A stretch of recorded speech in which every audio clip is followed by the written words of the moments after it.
¿Qué tal, amigos? Muy buenos días, bienvenidos a Hola Latinos TV. Hoy tenemos varios temas que les van a encantar y les doy la bienvenida a nuestro primer invitado porque estamos en estas épocas de mucha correndilla. ¿Cómo está, abogado Basilio Hernández? Muy bien, gracias por la invitación. Nuestro invitado, experto en leyes, trabaja todo lo que tiene que ver con ley que tiene que ver con accidentes, ¿no? Correcto. Que son cualquier tipo de accidente. Exacto, cualquier tipo de accidente donde hay un componente de negligencia. Por ejemplo, los accidentes laborales. ¿Automotriz también? Claro, accidentes automotriz, resbalones y caídas en lugares públicos. También están los casos de negligencia producto de falta de seguridad en un establecimiento comercial, malpráctica médica. Esos son la mayoría de los casos generalmente en el escenario de la ley que suceden. Pero hoy me gustaría tocar el tema y entiendo esa cantidad de ámbitos que hay. En un país como Estados Unidos, nos ven en 22 países del mundo, en el cual hay mucha ley que protege al individuo, lo cual es muy positivo. Y es esos accidentes que ocurren donde uno trabaja. Claro. ¿De qué se trata como ese gremio? El accidente laboral en la Florida, pero realmente está cubierto bajo una sombrilla de leyes federales. O sea, bajo todo Estados Unidos. Exacto, todo el territorio norteamericano, en los Estados Unidos. Pero inicialmente las demandas o los casos de accidentes laborales funcionan a nivel local, leyes estatales. Por ejemplo, en la Florida, si tienes un accidente laboral en el estado de la Florida, primariamente tú vas a discutir tu caso o lo vas a procesar a nivel estatal, los juzgados y los tribunales estatales. Por supuesto, existen los escenarios donde se harían en cortes federales, pero la gran mayoría de esos casos es en cortes estatales y específicamente en el sentido, en la jurisdicción estatal hay tribunales administrativos específicos que lidian con las demandas por accidentes laborales. Y para mí es un campo que es muy importante porque, como tú bien dijiste, la mayoría de las personas trabajan en la mayoría de su edad, de su vida, y siempre hay un riesgo de tener un accidente laboral. Y los accidentes laborales no son solamente accidentes que suceden a las personas que hacen trabajo físico. No, un accidente laboral puede ser lo mismo desde un problema, un aneurisma, una persona, por ejemplo, un programador que tiene un accidente mientras está haciendo su trabajo, o puede ser un albañil, un constructor. Lo que es importante... Súper buena aclaración. Yo siempre pensé que bajo la ley de accidentes laborales estaríamos hablando más de una caída o una persona que trabaja en un supermercado y se resbala porque, pues, que también le puede pasar a una de las personas que esté ahí de cliente en ese supermercado. Claro, tradicionalmente esa es la mayoría de los accidentes que ocurren, de los casos, pero a medida que la sociedad ha progresado, ha habido aumento de sectores laborales en el ámbito de los servicios, de trabajo más intelectual, digamos, y ahí también ocurren accidentes relacionados con el estrés, relacionados con, por ejemplo, temas eléctricos o electrónicos, pero sin duda alguna la mayoría, incluso en los tiempos en los que vivimos, son accidentes físicos y generalmente lo vemos en el trabajo. Por ejemplo, en la construcción ocurren muchos accidentes porque también es un problema de donde ocurren más estadísticamente, donde hay más probabilidades de que ocurran estos accidentes. En el ambiente de la construcción, todo lo que es donde hay todavía mayormente actividad física en lugar de mental en el trabajo. Pero como decía, es esencial estar informado y saber porque a cualquiera le puede pasar, y la realidad es que mucha gente no sabe que tienen derecho a recibir compensación y a procesar un reclamo de accidentes laborales porque piensan que quizás están trabajando, digamos, por la izquierda, ¿no? Como se dice, sin papeles. Esa protección. Pero inclusive tienes derecho. Si una persona que no tiene papeles tiene derecho. Lo tiene porque lo que dicta la ley es que usted debe ser categorizado o concebido como un trabajador, no necesariamente que tenga que tener papeles o no. Es lo mismo, por ejemplo, de las víctimas de los accidentes automotrices. Muchas veces la gente son víctimas de un accidente automotriz y por no tener papeles migratorios, claro, creen que no tienen ningún derecho a compensación, y al contrario, la ley no tiene nada que ver en tu condición migratoria con recibir compensación por ser una víctima de un accidente. Abogado, brevemente, el tema del estrés. Usted acaba de mencionar, por ejemplo, un aneurisma cuando estás conectado todo el día a un computador y eres un programador. Vamos a poner este ejemplo. ¿Puede que hayan accidentes laborales relacionados con estrés en las empresas? Sí, los hay, claro que sí, sobre todo en el mundo de la alta tecnología. De hecho, por ejemplo, en los despachos de abogados hay accidentes que están relacionados y condicionados por las condiciones del trabajo, es el exceso, por ejemplo, de horas.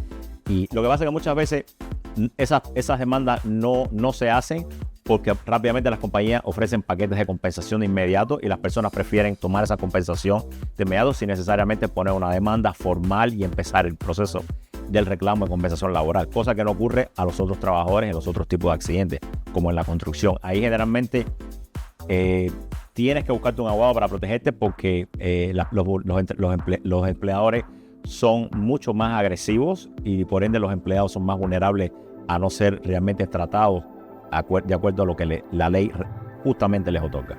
¿Qué es lo primero que debe hacer una persona que tenga un accidente? Lo primero que debe hacer es reportarlo. Por ejemplo, en el caso de los accidentes laborales, tú tienes el estado de la Florida, te da 30 días desde la fecha que tú tienes el accidente para reportarlo a tu empleador. Después de eso, el empleador tiene la obligación legal de reportarle eso a su compañía de seguro que lleva la parte de la compensación laboral.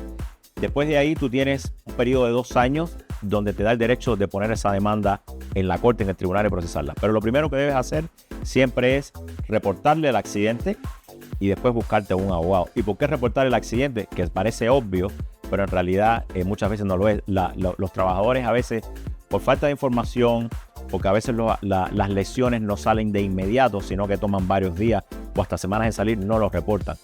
Y tú tienes un periodo de tiempo en el cual tienes que hacerlo. Y te dan 30 días, que es más de lo que generalmente la ley te concede en otras áreas de accidentes. Por ejemplo, en accidentes automovilísticos tienes que reportar el accidente y recibir tratamiento médico inicial dentro de 14 días. Son 14 días contra un mes. El accidente laboral es más flexible, pero tienes que reportarlo. Es muy importante. Bueno, muchísimas gracias, abogado. Me encanta que haya venido para que le informe a la audiencia sus derechos. Seguro. Y lo seguiremos invitando. Muchísimas gracias. Muchísimas gracias. Bueno, nosotros continuamos con Latinos TV. Ya volvemos. Muchísimas gracias por quedarse con nosotros en Hola Latinos TV. Me acompaña un productor, periodista, comunicador. ¿Cómo estás? Gracias. Sabina, un placer estar contigo. No, nos encanta poder comunicar y estar con gente de diferentes países que nos hable de sus distintos proyectos.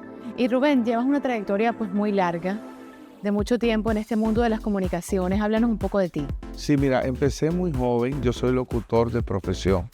Estudié radio, trabajé mucho tiempo en mi país, República Dominicana. Y en el año 1992 llego aquí a Estados Unidos, específicamente a Nueva York. Y ahí empiezo a trabajar en la música, en las casas disqueras.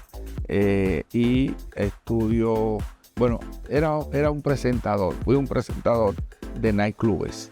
Y ahí un productor de televisión me vio y me dio la oportunidad de entrar en el mundo fascinante de la televisión. Y de ahí pasaron muchas cosas, entre esas que trabajaste en un documental. Bueno, sí, ya diríamos que esa fue la culminación de todo lo que yo aprendí. O sea, que estuviste como presentador, locutor, sí. Escribiendo. No, mira, te digo la verdad, no soy escritor. Eso se lo dejo a los... Eso se lo deja a quien te escribe. Sí, exacto. Pero tengo sí ideas que me gusta proyectarlas, discutirlas, y siempre busco una persona que tenga esa habilidad para que me ayude a desarrollar los proyectos. En el caso del documental, yo viví 8 años en Nueva York. Ahí tuve la oportunidad de estudiar televisión, producción, y ya como sabía un poco lo que era la comunicación o la locución, entonces pude combinar ambas cosas. De ahí me mudo a Cleveland, Ohio, en el 2000, entrando lo que era ya el milenio. Uh-huh. En Cleveland, pues me dedico a trabajar un poco radio, porque no había televisión, y estudié cine. Y estudiando cine, se presentó el caso de 3 jóvenes. Bueno, luego se supo que eran 3, pero yo hice el documental en base a una joven que desapareció, que se llama Georgina de Jesús. Ese caso tocó mi corazón. Estaba empezando a... ¿Joven de qué edad? Ella tenía exactamente 14 años cuando desapareció, pero lamentablemente su mentalidad, según los médicos y según su madre en el documental, ella lo dice, su mentalidad era de 10 años. Y O un sea, cuerpo de 19, imagínate tú. imagínate tú, y entonces desaparece. ¿Y por qué te toca el corazón esta historia? Primero porque iba a ser mi primer documental, fue mi primer documental. Yo le pedí una sugerencia a la persona que me estaba enseñando de qué hacer para poder empezar a trabajar en el cine. Y me dio la idea de que sea un cortometraje o un documental. Y a mí me contrataron para hacer un video en la iglesia. Empezaba yo a hacer video con una camarita pequeña ahí. Y vi que era para Gina, era una vigilia. Y nació en mi corazón ayudar a la familia. Claro, que debe ser desgarrador. Sí, muy ¿Cuánto duro. tiempo estuvo desaparecida? 8, casi 10 años. Dios mío. Secuestrada. O sea, la secuestraron. Sí, pero no se sabía. Eso se vino a saber. Se creyó que era una desaparecida. Sí. Sí, Bueno, se considera una persona desaparecida si no aparece un cadáver o si no aparece rastro de esa persona. pero sí hubo una búsqueda policial, es decir, porque lo que ocurre, lo que he visto yo recientemente en algunos desafortunados casos recientes es que, bueno, la policía tiene sus parámetros, no sé cómo haya sido en Ohio, pero Sí. creo que cada estado dice, bueno, después de tanto tiempo, pero a veces desafortunadamente cuando se trata de adolescentes, muchas veces por negligencia se cree que es que se escapó Sí. o se Sí. quiso ir, y esa es la parte más preocupante, diría yo. Mira, de hecho, las investigaciones que nosotros pudimos realizar para hacer el documental dice que hay 800,000 niños desaparecen cada año, según las estadísticas, No. solo en los Estados Unidos. Hay un porcentaje que se va por su propia voluntad. De ese porcentaje hay muchos que aparecen, hay muchos que no aparecen. Pero en el caso de Gina, fue secuestrada por un amigo de su padre, Imagínate qué locura. por un conocido, vamos a decirlo así. Pero aparte de eso, Gina salió de la escuela con su mejor amiga. ¿Y quién tú crees que fue el que la secuestró? El papá de la mejor amiga. Dios santo. O sea, fue todo una complot. saga, todo un complot. Pero mira, te voy a decir algo. Cuando me preguntaste sobre la búsqueda policial, yo lo pongo en duda. Porque no puede ser que una persona desaparezca y esté secuestrada por tanto tiempo a menos de 1 milla de su casa. Fue a menos de 1 milla de su casa. Sí, ella apareció a menos de 1 milla de su casa. Y eso fue lo triste. En que la parte socioeconómica de esta familia. Sí, no, era familia de bajos recursos. Increíble. Eso influye también, porque yo he visto casos de niños que se desaparecen, que tienen otras condiciones, y no solo niños, cualquier persona, y aparecen. Hubo cierta negligencia. Bueno, no nos cuentes más para que la gente pueda, Claro, para que la gente pueda ver tu documental, porque me imagino que es súper interesante y me voy a comprometer a verlo también. está bien. Creo que perfecto. todos nosotros, padres de familia, que tenemos niños en edad adolescente, niños en edad escolar, tenemos que estar enterados porque creemos que, por ejemplo, el tráfico humano, el tráfico de niños solo pasa en otros países. Y No. la realidad es que la estadística de aquí de los Estados Unidos es altísima, señores. Alarmante, es alarmante. ¿Cómo te pueden encontrar? Bueno, mira, es fácil. El documental está disponible en Vimeo. Buscan Vimeo, ponen Where is Gina, el documental, o A Look on Missing Children. Perfecto. Bueno, ya lo saben y felicidades por este trabajo y esperamos Gracias. con muchos trabajos más. No, bendiciones. Gracias y mucho éxito. Gracias. Y nosotros, bueno, con este tema tan impactante nos vamos, pero es importante que ustedes lo tengan muy claro en su casita. Y ahora regresamos con un poco más de aquí de Hora Latinos TV. ¿Qué tal? Bueno, gracias por quedarse con nosotros en esta mañana tan especial. Me acompaña Fabiana Licastro, que es artista, productor, cantautor. ¿Cómo estás? Muy bien, Sabrina. Un placer volverte a entrevistar. Creo que te he entrevistado hace muchísimos años. Pues creo que sí, creo que lo hicimos en la época esta que las entrevistas eran por la pantallita, ¿no? Puro Zoom. Puro Zoom. Y pues por lo menos teníamos esa oportunidad, pero gracias por invitarme de vuelta aquí y contarte en qué andamos. Bueno, ¿en qué andas? Bueno, creo que demasiadas cosas, si soy honesto, porque la música siempre te tiene ocupado y también otras pasiones. En mi caso yo he vivido mucho la música con el aspecto visual y la producción. Entonces si no estoy con un artista trabajando, haciendo música, estoy tal vez dirigiendo un video musical para ellos o creando contenido. Entonces entre esas cosas se me ocupa la vida y aparte soy papá, tengo una linda niña llamada Luna de 6 años y pues aparte que se me roba el corazón, pues se me lleva también mucho tiempo. Claro, se le roban a uno el corazón completamente. Yo tengo una de 4 años que va para 5. Ya tú sabes. Y bueno, los varones también, porque si no se ponen celosos cuando digo eso de la niña. Los 3 me roban el corazón, pero esas niñas de esa edad están en esa etapa que es de mucha calidez, que todo es papá. Es verdad, es increíble. Me imagino que ya te habrá dicho 20 regalos para Navidad, Marlon. No, 20 fue la... Dios, no. Cometí el error de darle uno de estos almacenes que tienen las revistas, como para hacerlo como lo hacíamos antes, y le dije, hazle un círculo a lo que quieres. Toda la revista está llena de círculos. Escúchame, hablaste mucho ahora en el principio, pues brevemente, del tema de producción. Entonces, pues lanzan un nuevo tema antes de Navidad, que ya hablaremos, o por lo menos este año. Sí. Ya hablaremos de eso. Te pueden conseguir con muchos temas en Instagram, tú eres muy conocido. ¿Qué estás haciendo específicamente en esa parte de empresario, de producción, de productor, director? Exacto, pues en la vida...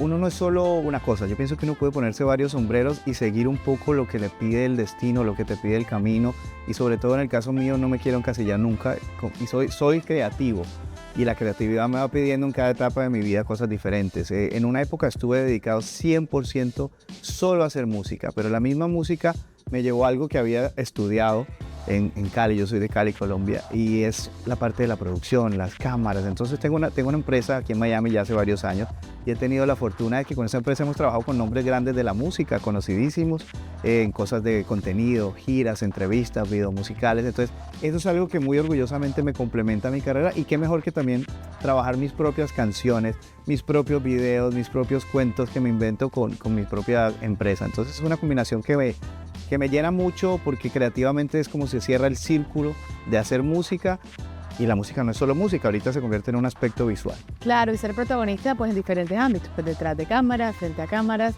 Eres caleño, lo acabas de mencionar. ¿Tienes alguna preferencia cuando ayudas a artistas también a poderse lanzar o cuando diriges un video musical?